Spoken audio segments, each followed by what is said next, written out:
Yes बेटा। तो फिर अभी आई वॉज टेलिंग यू कि इन एक्टिविटी सेकेंड हमें कहा गया है कि लेड नाइट्रेट जो है, लेड नाइट्रेट का फॉर्मूला होता है ये PbNO3 ट्वाइस। अगर हम इसे रिएक्ट करते हैं पोटेशियम आयोडाइड के साथ, पोटेशियम आयोडाइड का मतलब है Ki, राइट। अगर हम इनको आपस में रिएक्ट कराते हैं तो क्या बनता है? तो ये एक्सपेरिमेंट जो है अगर आप करेंगे तो आपके पास रिज़ल्ट आएगा, आपके पास बनेगा, yes I will show you, lead iodide. आपके प्रोडक्ट्स होंगे लेड आयोडाइड प्लस आपके पास बनेगा पोटेशियम नाइट्रेट KNO3, राइट। तो ये जो है आपके पास बनेगा। तो ये सेकंड एक्टिविटी भी आप होप आपको क्लियर हो गई है। मैं एक बार रिपीट कर देती हूँ कि अगर लेड नाइट्रेट को हम रिएक्ट करते हैं, लेड नाइट्रेट को पोटेशियम आयोडाइड के साथ रिएक्ट करते हैं तो हमारे पास क्या क्या बनता है? Lead iodide and potassium nitrate, ठीक है। Okay, now we will move to activity number 1.3। तो एक्टिविटी 1.3 क्या कहती है? एक्टिविटी 1.3 कहती है take a few zinc granules in a conical flask और अ टेस्ट ट्यूब। आपको कॉनिकल फ्लास्क लेना है। कॉनिकल फ्लास्क कैसा होता है? I will show you here. यहाँ पर डायग्राम में मैं आपको दिखाऊंगी किस तरीके का होता है कॉनिकल फ्लास्क। कॉनिकल फ्लास्क आपको लैब में यूज़ करना होता है एक्सपेरिमेंट्स के लिए, जैसे टेस्ट ट्यूब होती हैं उसी तरह से कॉनिकल फ्लास्क थोड़ा बड़ा होता है। आपको एक कॉनिकल फ्लास्क लेनी है या फिर टेस्ट ट्यूब, दोनों में से एक लेना है। उनमें से किसी एक में जिंक ग्रैन्यूल्स डालेंगे। जिंक ग्रैन्यूल छोटे छोटे पत्थरों की तरह होते हैं, और जैसे कि मैग्नीशियम जो है लैब में रिबन की तरह स्टोर किया जाता है, जिंक जो होता है ग्रैन्यूल्स की फॉर्म में, छोटे छोटे पत्थर होते हैं उस फॉर्म में स्टोर होता है। Add dilute hydrochloric acid. अब हम इसे किसके साथ रिएक्ट करेंगे? जिंक को हाइड्रोक्लोरिक एसिड HCl, राइट। या फिर हम कोई और एसिड भी ले सकते हैं जैसे कि sulphuric acid, right. Do you observe anything happening around the zinc granule? अब आप देखेंगे कि क्या जिंक ग्रैन्यूल्स में कोई चेंजेस आ रहे हैं। टच द कॉनिकल फ्लास्क और test tube, is there any change in its temperature? और आप ये भी देखेंगे कि जो आपका कॉनिकल फ्लास्क है जो आप यूज़ कर रहे हैं, फ्लास्क या फिर ट्यूब, क्या वो गर्म हुई है या नहीं हुई, यानी कि इस रिएक्शन के दौरान हीट एनर्जी रिलीज़ हो रही है या नहीं हो रही, राइट। तो यहाँ पर हमें डायग्रामेटिकली ये दिखाया हुआ है। I will show you. या here we have our conical flask. ये हमारा कॉनिकल फ्लास्क है। यहाँ पर हमने डाइल्यूट सल्फ्यूरिक एसिड यूज़ किया है और उसमें जिंक ग्रैन्यूल्स डाल दिए हैं, राइट।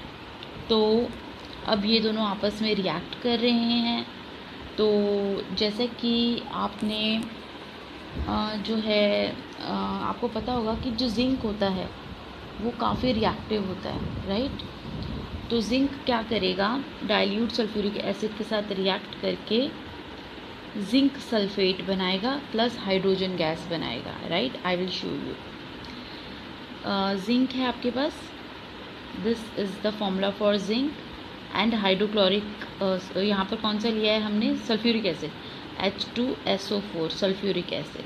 अब ये दोनों आपस में रिएक्ट कर रहे हैं तो हमारे पास क्या बनेगा बेटा? Yes tell me. हमारे पास बनेगा जिंक सल्फेट ZnSO4 और साथ में क्या रिलीज़ हो जाएगी? हाइड्रोजन गैस, जो कि आप यहाँ से देख रहे हैं रिलीज़ हो रही है, देख रहे हैं यहाँ से ऊपर की तरफ जा रही है, राइट। तो it is an it is an experiment where we can see zinc is reacting with sulfuric acid and producing zinc sulfate and hydrogen gas. So again, we have done three chemical reactions through these three activities. Okay, yes guys, now we are moving to our main first topic of this chapter, that is chemical reaction, right। तो यहाँ से आपका main जो chapter है वो start हो रहा है। तो बेटा अभी तक मैंने आपको ये जो तीनों एक्टिविटीज़ बताई और उससे पहले भी जब कुछ रिएक्शंस बताए तो आपने देखा मैंने किस तरीके से आपको दिखाया कि दो केमिकल्स आपस में मिल रहे हैं और नई चीज़ें प्रोड्यूस हो रही हैं, राइट। तो वो जो दो चीज़ें हम आपस में मिलाते हुए दिखाते हैं, राइट, जैसे कि हमने यहाँ पर आप एग्जाम्पल देख रहे हैं, मैग्नीशियम को ऑक्सीजन के साथ रिएक्ट किया था, राइट। तो यहाँ पर ये जो होते हैं इन्हें हम कहते हैं रिएक्टेंट्स। क्या कहते हैं? रिएक्टेंट्स, क्योंकि ये आपस में क्या कर रहे हैं? रिएक्ट कर रहे हैं, तो इसीलिए हम इन्हें कहते हैं रिएक्टेंट्स, ठीक है। और यहाँ पर ये जो एरो होती है, बीच में एरो देख रहे हो, इस एरो को कहा जाता है गिव्स अस। ये इस एरो को हम किस तरीके से बोलते हैं? गिव्स अस, हमें क्या दे रही है, राइट। तो रिएक्टेंट्स आपस में रिएक्ट होकर हमें क्या दे रहे हैं? प्रोडक्ट। ये जो मैग्नीशियम ऑक्साइड यहाँ पर बन रहा है, ये क्या है? ये है प्रोडक्ट, राइट। तो आप नीचे देख सकते हैं प्रोडक्ट लिखा है, इधर रिएक्टेंट्स लिखा है। तो रिएक्टेंट्स आपस में मिलकर हमें क्या देते हैं? प्रोडक्ट्स। तो इस तरीके से जो क्या बन जाती है हमारी केमिकल इक्वेशन, ठीक है। तो activity 1.1 can be described as when a magnesium ribbon is burned in oxygen it gets converted to magnesium oxide. तो यहाँ पर यही केमिकल इक्वेशन के ज़रिए दिखाया गया है कि जब हमने एक्चुअली होता क्या है, जब एक्सपेरिमेंट्स करते हैं ना साइंटिस्ट लैब में, तो इतना टाइम नहीं होता है कि हर बार केमिकल्स का नाम लिखा जाए। आपने देखा होगा काफ़ी लेंदी नाम होता है, तो इसीलिए जो है केमिकल इक्वेशंस होती हैं, ताकि फटाफट जो होता है हम अपना एक्सपेरिमेंट जो है उसको करें और साथ के साथ लिखते रहें किसको किससे मिलाया क्या बना, राइट। तो when a magnesium ribbon is burned in oxygen it gets converted to magnesium oxide. This description of a chemical reaction in a sentence form. तो ये जो सेंटेंस फॉर्म में ये जो डिस्क्रिप्शन होती है इसको हम लिख सकते हैं शॉर्ट फॉर्म में। किस फॉर्म में लिख सकते हैं? शॉर्ट फॉर्म में। और इसी को जो है हम क्या कह देते हैं? Chemical equation. The simplest way to do this is to write it in the form of a word equation. तो सबसे सिंपलेस्ट तरीका है इसको लिखने का क्या है? वर्ड इक्वेशन में लिखना। तो जैसे कि हम यहाँ पर लिख रहे हैं, तो the word equation for the above equation would be this. तो यहाँ पर आपको दिखाया कि ये जो वर्ड इक्वेशन है हमने यहाँ पर किस तरीके से लिखी है, राइट। तो ये जो केमिकल इक्वेशन है इसको हम यहाँ पर वर्ड इक्वेशन कह सकते हैं, क्योंकि यहाँ हमने वर्ड्स की फॉर्म में इसको जो है लिखा है, ठीक है। तो अब हम बढ़ेंगे आगे। Now move to the another example. So guys, the substances that undergo chemical change in the reaction 1.1 magnesium and oxygen are the reactants. तो बेटा जैसे कि मैंने आपको बताया कि यहाँ पर हमारे जो रिएक्टेंट्स हैं वो क्या है? Magnesium and oxygen, right. The new substance is magnesium oxide. और जो नई चीज़ बनी है वो क्या बना है? Magnesium oxide, right. तो उस वो क्या है? वो प्रोडक्ट है, राइट। सो इससे ये चीज़ आपको क्लियर हो गई, रिएक्टेंट क्या है और प्रोडक्ट क्या है। A word equation shows change of reactants to products. तो आपने देखा जो वर्ड इक्वेशन है वो क्या शो करती है? वो दिखाती है कि किस तरीके से जो रिएक्टेंट्स हैं वो बदल गए हैं प्रोडक्ट्स में, राइट। और ये जो एरो है इनके बीच में वो ये दर्शाती है कि प्रोडक्ट मिले, रिएक्टेंट आपस में मिले और एरो दिखा रही है कि प्रोडक्ट बन गया। The reactants are written on the left hand. हमेशा याद रखिए जो रिएक्टेंट्स होते हैं वो लेफ्ट हैंड में रखे जाते हैं और उन्हें आपस में मिक्स होते कैसे दिखाया जाता है? आपस में मिलते हुए प्लस की साइन की मदद से। इसी तरीके से products are written on the right hand side. जो प्रोडक्ट्स हैं वो राइट साइड में लिखे जाते हैं और उनमें भी जितने प्रोडक्ट्स बने हैं, जो प्रोडक्ट्स बने हैं उनके बीच में प्लस का साइन लगता है अगर दो या दो से ज़्यादा प्रोडक्ट्स हों तो। जैसे कि अभी ये वाला हमने जो देखा जिसमें मैग्नीशियम प्लस ऑक्सीजन जो है उसमें हमारे पास magnesium arrow head point towards a product and shows the direction of the reaction. और जैसे कि मैंने आपको बताया था वो जो एरो हेड है वो दिखाता है प्रोडक्ट की तरफ इशारा करता है और दिखाता है रिएक्शन की क्या डायरेक्शन है, कि ये मिल रहा है और ये बन रहा है, ये डायरेक्शन है, ठीक है ना। इस तरीके से डायरेक्शन जो है एरो दिखाता है। आई होप आपको ये पॉइंट क्लियर हो गया होगा। Now we will discuss about chemical equations, writing a chemical equation, right। देखो अभी तक हमने बात की थी वर्ड इक्वेशन की, राइट। वर्ड इक्वेशन मतलब कि हम प्रॉपर नाम लिख रहे हैं अल्फ़ाबेट्स के ज़रिए केमिकल्स के, लेकिन उससे भी उसमें भी तो टाइम लगता है ना, लंबे लंबे नाम लिखने में भी तो, राइट। तो अब हम उससे भी शॉर्टकट वे अपनाएंगे केमिकल इक्वेशन को यूज़ करके।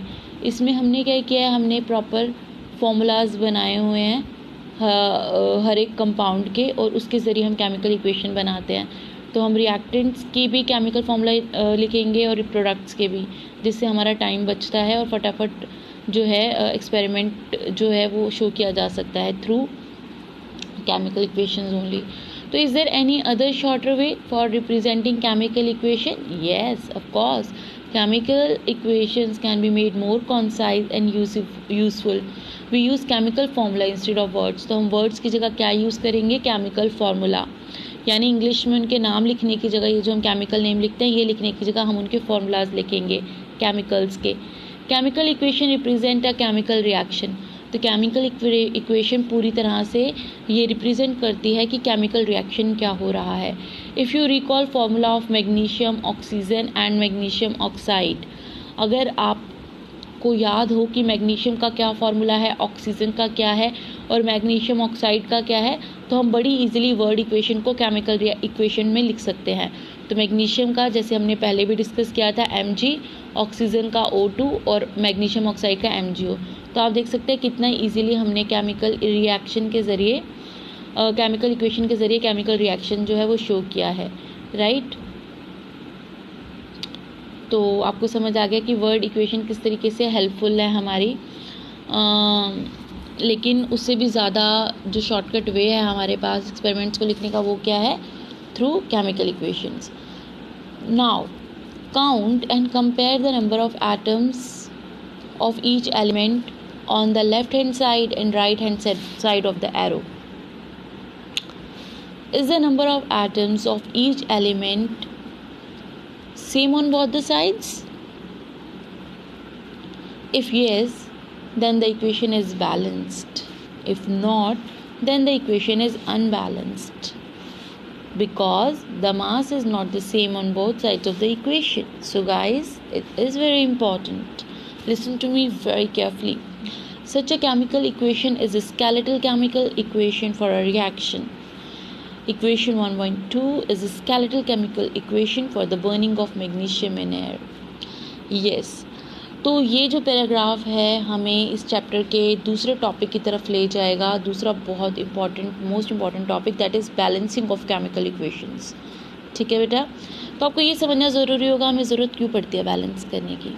ज़रा देखिए यहाँ, अगर मैं आपसे ये पूछूं कि अगर मैं लेफ़्ट साइड की बात करूं, यहाँ पर मैग्नीशियम के कितने एटम हैं, यहाँ पर मैग्नीशियम के कितने एटम हैं, तो आप कहेंगे 1, राइट। और अगर मैं आपसे कहूँ यहाँ प्रोडक्ट वाली साइड पे मैग्नीशियम के कितने एटम हैं, तो आप क्या कहेंगे? आप कहेंगे 1। चलो ठीक है। अब हम बात करें ऑक्सीजन की, तो ऑक्सीजन जो है उसके कितने एटम हैं रिएक्टेंट वाली साइड पे ऑक्सीजन के? यस, 2। लेकिन अगर हम राइट हैंड साइड की बात करें तो कितने हैं? ओनली 1। यानी ये क्या चक्कर हुआ, हम इसको थोड़ा इस तरीके से समझते हैं। मैंने जब लेफ़्ट हैंड साइड